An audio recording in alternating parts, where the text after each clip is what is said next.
It pains me to say it, but you and I have to trust Chris Getz to turn things around. Let's discuss why it's tough to do next on Locked On White Sox.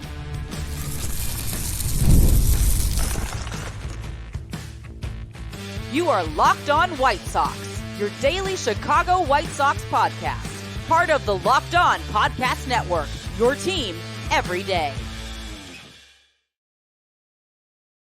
Hello, I'm your host, Todd Welter, a lifelong Sox fan and the site expert of SouthsideShowdown.com, part of the Fansided Network. And also, I've covered Major League Baseball for outlets such as the Associated Press. And thanks for making Locked On White Sox your first listen every day. Part of the Locked On Podcast Network, your team every day. And make sure to hit the like button on today's episode. Subscribe to the YouTube channel at Locked On White Sox if you've not done so already. And also follow or subscribe to the show at wherever you get your podcasts. Well, the greatest turnaround ever will have to be completed by Chris Getz, a GM many feel is overmatched and undeserving of the job. That is why I want to discuss in the first segment how troubling it is to trust him to pull off the greatest comeback ever. Then let's discuss some of the 63 players who suited up for the Sox that provided some hope to the batting order. And finally, 21 years and a day has passed since the Steve Bartman game. Is that one of the greatest Schadenfreude moments for Sox fans of all time? We'll discuss that in the final segment. Today's episode is brought to you by Game Time. Download the Game Time app, create an account, and use code LOCKEDONMLB for $20 off your first purchase. All right, so the one thing I think that gets overlooked on any gripe, and I'm even, guilty of this, but any gripe with Chris Getz is just the sheer magnitude of this rebuild and that we are forced to trust him because he's not going anywhere. Owner Jerry Reinsdorf is not firing him. It would make sense to if he never gotten the job in the first place. And it was well reported that, some of the competent people in the organization were pushing, Jerry to interview other candidates, at least maybe bring in a veteran GM who is capable of doing this.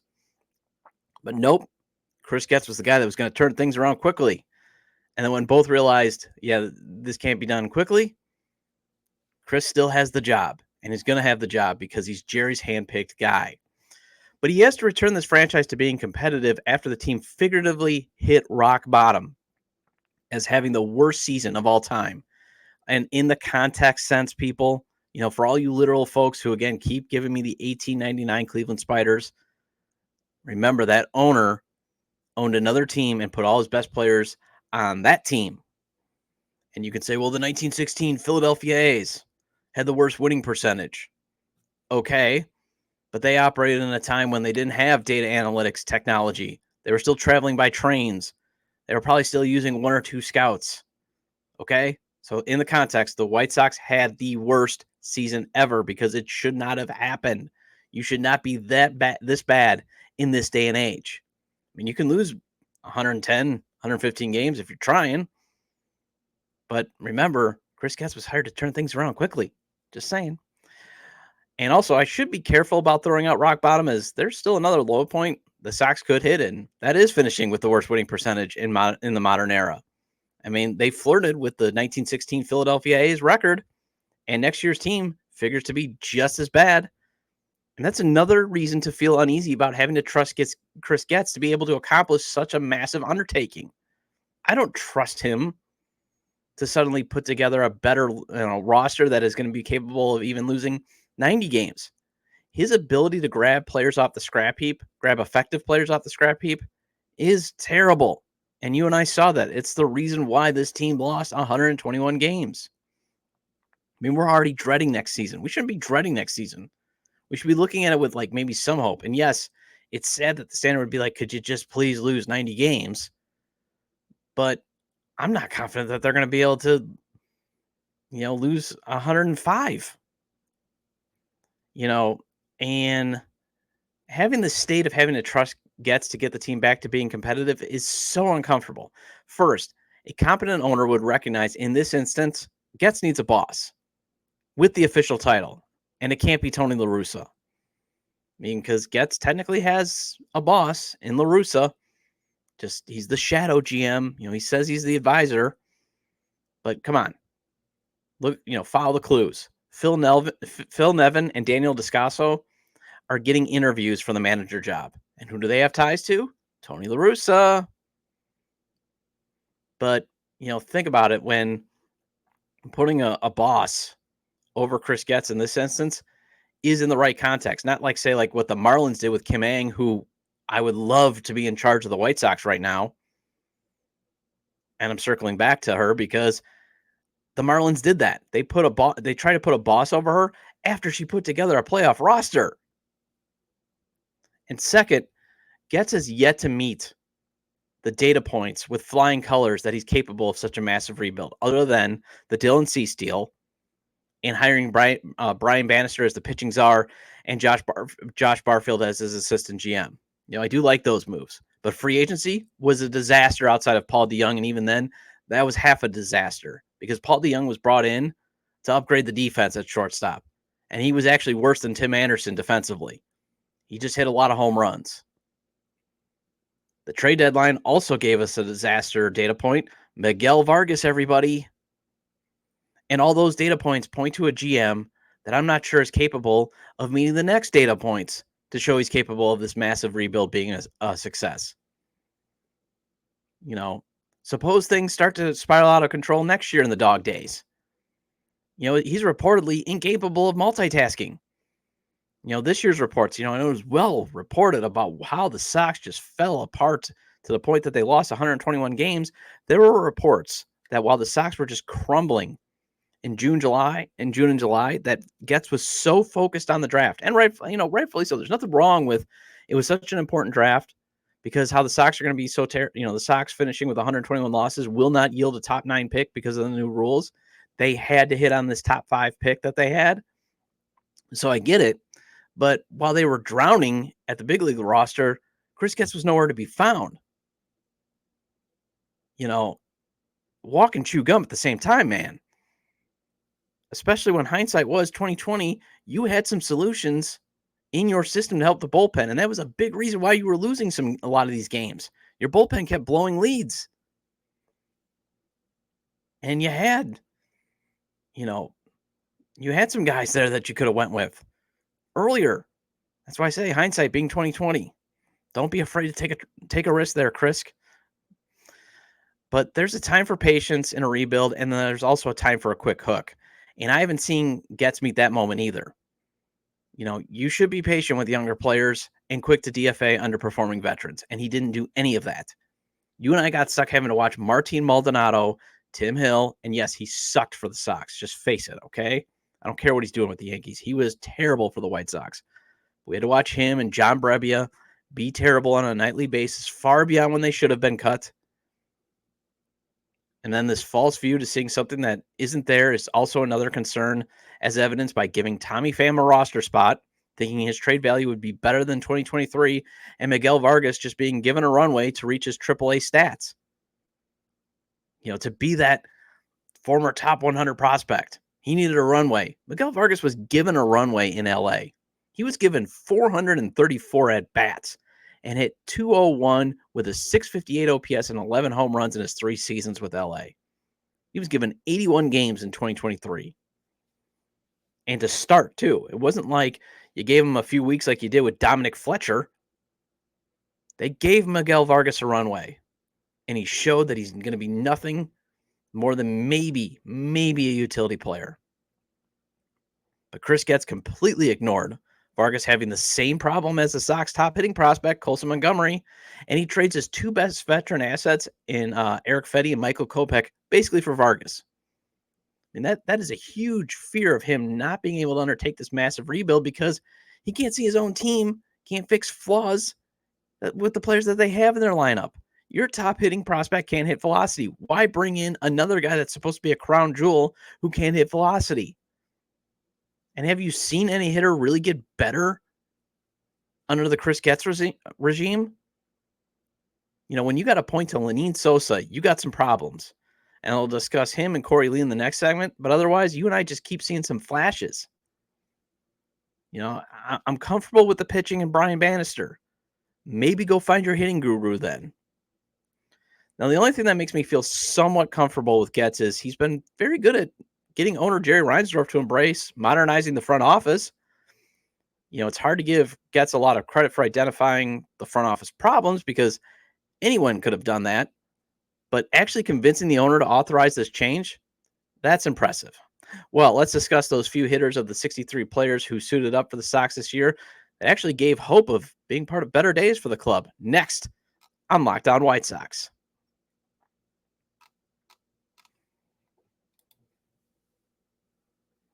Hey, one of my favorite memories growing up was going to Game 1 of the 1993 ALCS when the Sox faced the Blue Jays.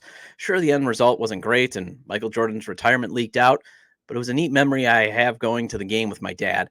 And if you ever want to get to an MLB postseason game to make memories, I would suggest using the Game Time app. Game Time is an authorized ticket marketplace of Major League Baseball, which makes getting tickets faster and easier. Prices on the Game Time app actually go down the closer it gets to first pitch. And with killer last-minute deals, all-in prices, views from your seat, and the lowest price guarantee, Game Time takes the guesswork out of buying MLB tickets.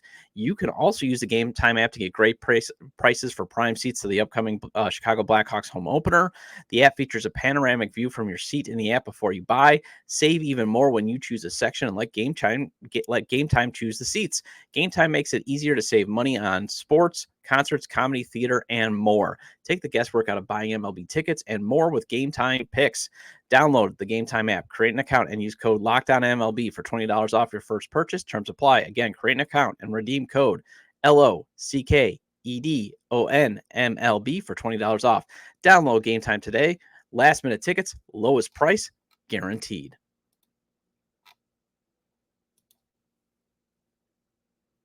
Welcome back to Locked On White Sox. I'm your host, Todd Welter. Again, make sure to hit the like button on today's episode and subscribe to the YouTube channel at Locked On White Sox if you've not done so already. And if you can't catch the show on YouTube, Locked On White Sox is available on all major podcast platforms. So make sure to follow or subscribe on places such as Apple and Spotify. Either way, get your 30-minute fix of Chicago White Sox baseball venting with me. One moment there. Sorry, got a little... something caught in my throat. Just 1 second, guys.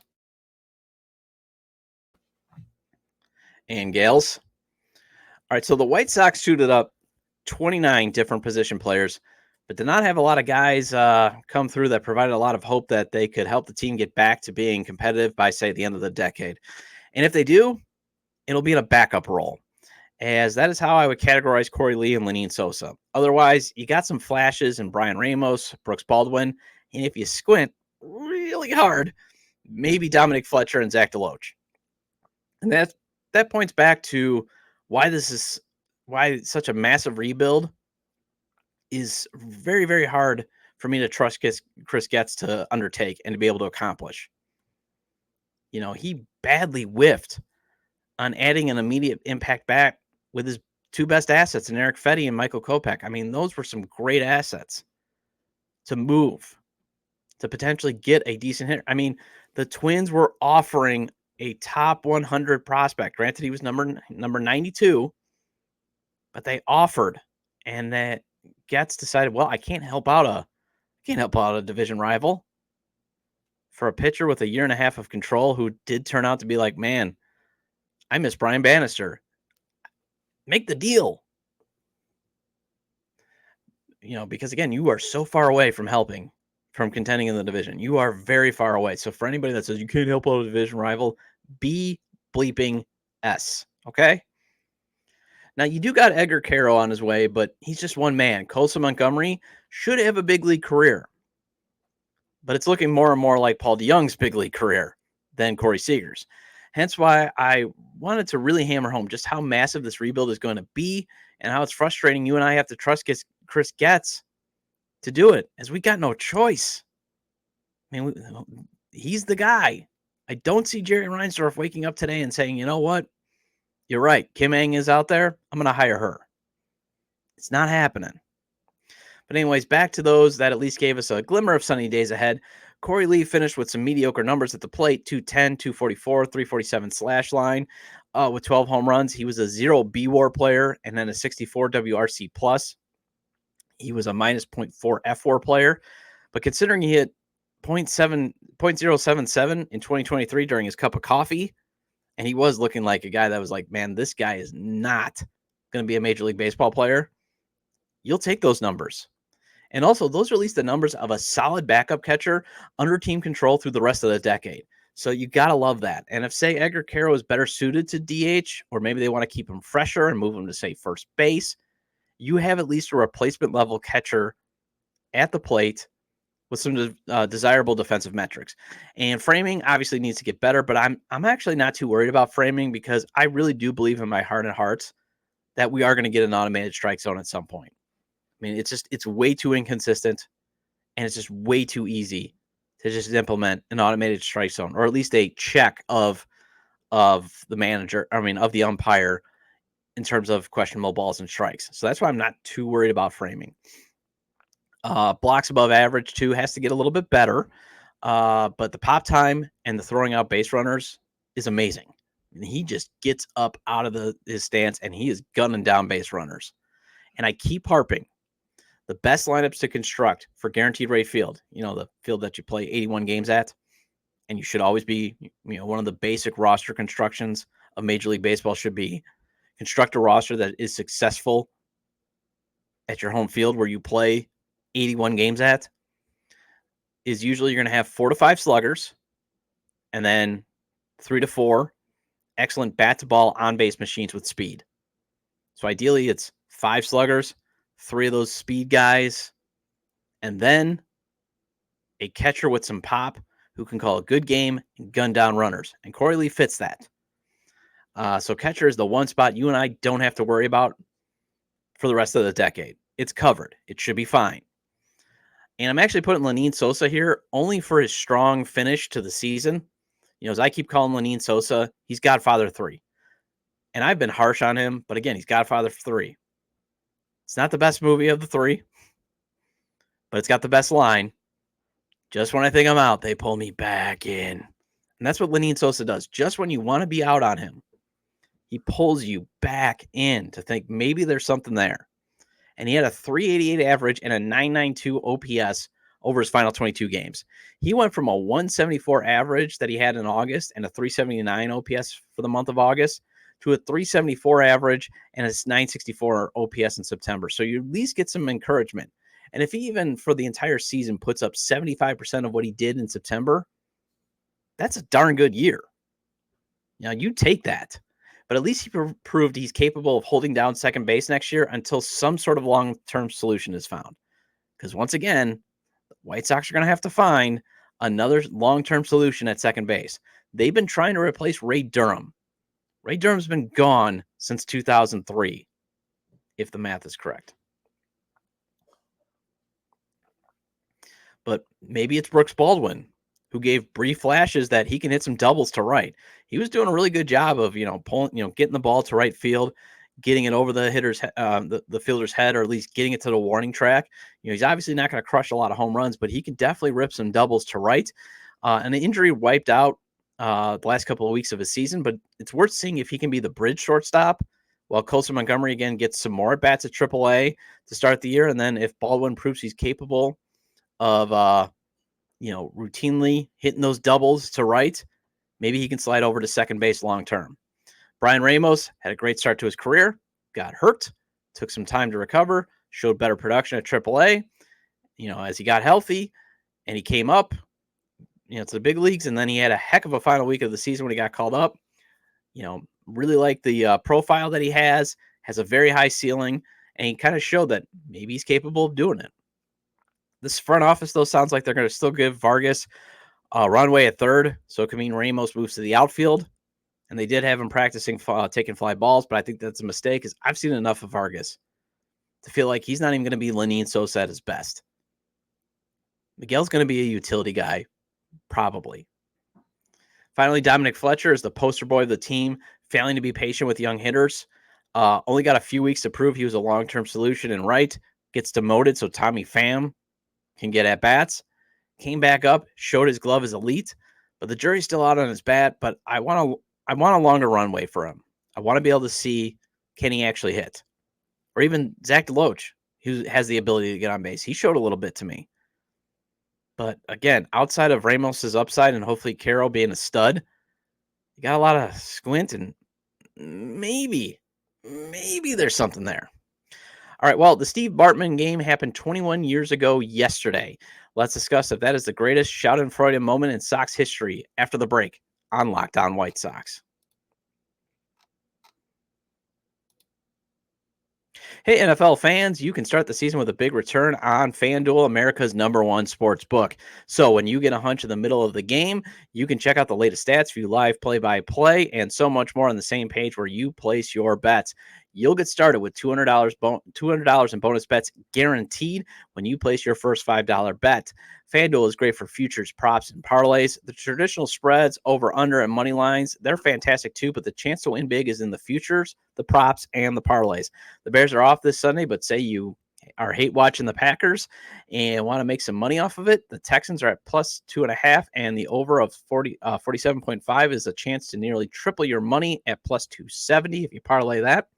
Teams that have eliminated the Milwaukee Brewers from the playoffs typically go to the World Series. The New York Mets right now are at plus 132, and they are plus 390 to win the World Series. And you can nearly triple your money if Shohei Ohtani hits a home run in Game 3 of the NLCS, as that is at plus 280. You can triple your cash if Pete Alonso goes yard, as that is at plus 330. That's FanDuel.com.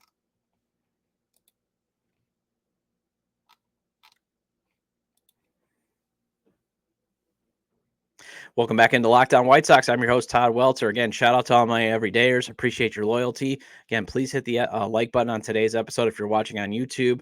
Hey, give a 5-star review if you're listening on any place where you get your podcast. And again, recommend to your fellow Sox fans or baseball fan friends to subscribe to the YouTube channel at Locked On White Sox or wherever they get their podcasts, as the show's available on all major platforms. All right, so for me, at the time, the Cubs blowing that 3-2 2003 NLCS lead to the Miami Marlins and being 5 outs away from their first World Series appearance since 1995 was possibly my greatest shot in front of moment of my White Sox fandom. Loved it. Again, before you Cubs fans start jumping down my throat, I'm just saying at the time. Okay, give me a second. Because I have come to embrace more that the Twins just continuing to get owned in the playoffs, since they always keep getting in the way of the Sox trying to win the division with, their Twins and their good players and their well-constructed lineups. I have come to really enjoy the Twins whenever they make the playoffs, always losing, and especially since they get eliminated early. It's been a nice joy. Also, I did take pleasure in the 2008 playoffs when James Looney crushed that grand slam to put the Dodgers up 4-2 in the 5th inning, and every Cubs fan at Wrigley Field just basically acted like the series was over. Even though, again, it was Game 1, and it was the 5th inning, and it was just a 4-2 lead. Like, the air went completely out. And I get there's momentum swings, but it went completely out to the point where it was like, it's over. We lost the series. And I'd be like, still 4 innings left, guys. And 2 more games at least. Man, do they get rolled by the Dodgers.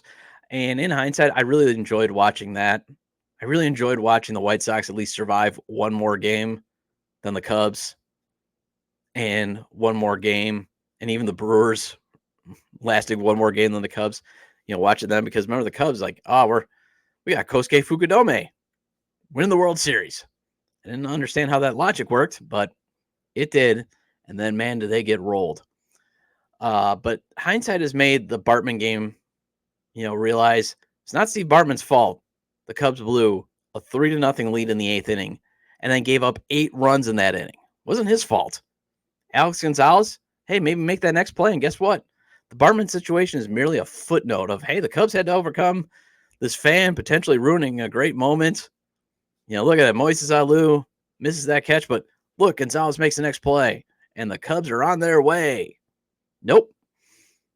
Becomes a sort of a symbolism. And again, I say at the time that I love that Game 6 meltdown because me personally, I had to eat so much Cubs fan bleep. I mean, I'd eat a ton. All right. I was at Marquette. It was my senior year. And for those that are not familiar with the culture, at least in the early 2000s at Marquette, it was a very popular backup school for young people in the northern suburbs of Chicago to attend, or just even go to if they didn't want to go to Notre Dame. It was definitely a backup school for a lot of people that wanted to get into Notre Dame that couldn't or got waitlisted. So they just went to Marquette.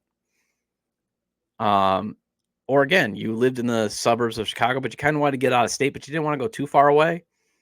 You didn't want to maybe go to a huge school or you didn't want to smell manure in Illinois. And yeah, sorry, Illinois fans, but I grew up with the Orange Crush, but the campus itself, I'm not a fan of the smell. That's all I'm saying. But maybe you didn't want to go to a Big Ten school, so you went to Marquette. So Chicago was well represented at Marquette, and especially Cubs fans. There were a lot of them. And I had a lot of Cubs fans friends. And it was basically my whole life because I grew up in the north, the far northwest suburbs, grew up in Johnsburg, Illinois, McHenry County, that's huge Cubs land. So I grew up a lot with Cubs fans, but I never really had a problem with the Cubs. And I'll get to that in a second. But during what I experienced in 2003, all the bleep that I had to eat, they were just merciless, especially when the Cubs went up 3-2 in that series. I had to hear how much the Sox were awful, even though they won 86 games that year and they beat the Cubs in the Crosstown Classic. I was at one of the games at Wrigley with my dad. We drank old style, cheered the Sox crushing Matt Clement. I gave Matt Clement a standing ovation when he gave up those 7 runs. It was just great. He got pulled, I think, in the 4th inning, and then the Sox held on to win 7-6. But I saw Cubs won, the Sox won the Crosstown Series. They just happened to be in the AL Central, not the NL Central. 2 different divisions, and the Sox happened to be in the better one.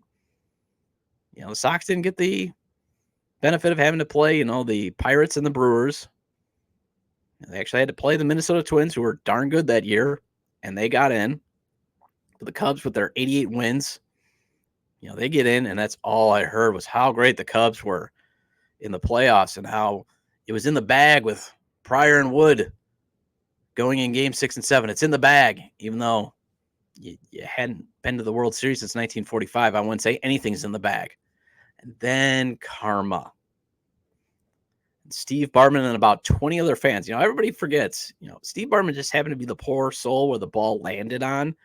But everybody, you watch that, everybody's hands is going for the ball, including Moises Alou's glove. But somebody was going to get in the way of his glove. And then the unraveling, and man, did I enjoy every minute of it. Every bleeping second of it. Remember, we're G-rated. Except I did watch Game 7 with my grandpa, who was a Cubs fan. I remember I had to, I think I had to take my parents to the Milwaukee airport. So I drove down to McHenry that next day, and because I had to come back and take them. I remember I was in McHenry and Johnsburg for Game 7. So I went and I watched a few innings with my grandpa, and then a few innings with a couple of my buddies. And it was our thing to debate Sox and Cubs. And I loved watching baseball with him. It was one of our things. I watched a ton of Cubs baseball as a kid with him.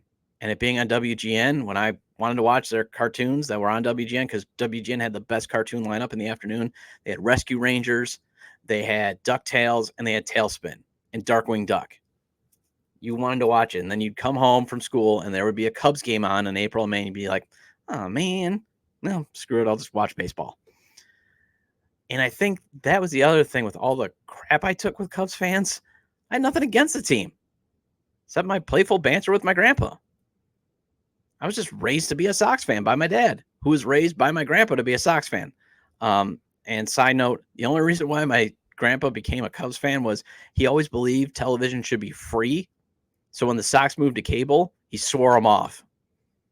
And then the ironic thing is, him and I watched Game 7 on cable. Well, sort of. He moved into a house that had an old school satellite setup. So he got all these channels. He just basically plugged in the cord and boom. He got a couple hundred channels. And he even told me he didn't realize all those years he was missing out. But again, watch Game 7 on cable. But there I took all the smack until Bartman. But then context and perspective eventually faded away. The Schadenfreude. Although it was fun to go to this. I did go to the Sox opening day the next year in 2004. And you did see a couple Marlins jerseys going around at the time U.S. Cellular Field with Bartman on the back. That was kind of fun and neat to see. All right, well, that wraps up this edition of Locked On White Sox. Thank you for making Locked On White Sox your first listen today. For your second listen, find Locked On MLB. Baseball guru Sully brings a daily blend of humor and baseball, keeping you updated on every aspect of the playoff picture. Find Locked On MLB on YouTube or wherever you get your podcasts. I'll be back tomorrow with a Sox-focused Way Back Wednesday segment. And feel free to leave comments about today's discussion regarding why it's not fun to trust Chris Getz with this massive rebuild. The few hitters who provided some hope this year for a better future, and enjoying the Cubs' misery in 2003. You can leave them at the episode page on YouTube, X formerly Twitter at ToddJDub or at Locked On Sox, or you can email me at LockedOnWhiteSox@gmail.com. Have a great day. I'll see you tomorrow.